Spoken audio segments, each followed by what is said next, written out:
mine for many years and knows it very well.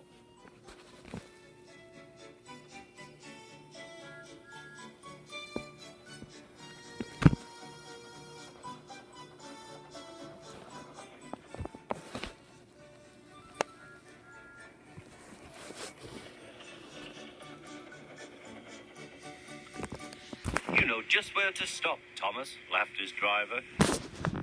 You could almost manage it without me. Thomas had become conceited. He didn't realize his driver was joking. Later, he boasted to the others. Driver says I don't need him now. Don't be so daft, snorted Percy. I'd never go without my driver, said Toby earnestly. I'd be frightened. Huh, boasted Thomas. I'm not scared. You'd never dare. I would then. You'll see. The next morning, the firelighter came. Thomas drowsed comfortably as the warmth went through his boiler. Percy and Toby were still asleep. Thomas suddenly remembered. Silly stick in the muds, he chuckled. I'll show them. Driver said I could manage without him. I'll just go out. Then I'll stop and wheesh. That'll make them jump. Thomas thought he was being clever. Really, he was only moving because a careless cleaner messed with his control. He soon found his mistake. He tried to whee, but he couldn't. He tried to stop, but he couldn't.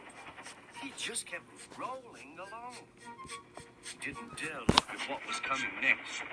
There was the station master's house. The station master was about to have breakfast. Horrors! Cried Thomas and shut his eyes. The house rocked. Broken glass tinkled. Plaster Everywhere. Thomas had collected a bush on his travels. He peered into the room through its leaves. He couldn't speak. The station master was furious. His wife picked up her plate.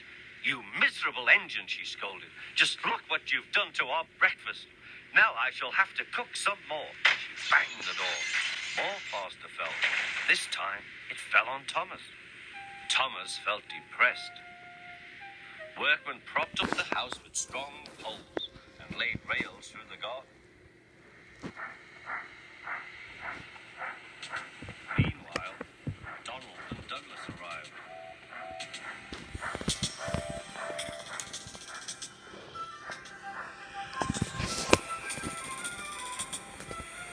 Don't bash yourself, Thomas. We'll soon have you back on the rails, they laughed.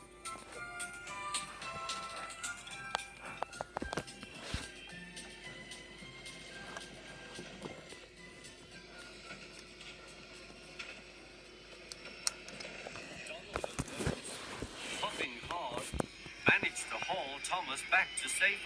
Bits of fencing, the bush, and a broken window frame festooned his front, which was badly twisted.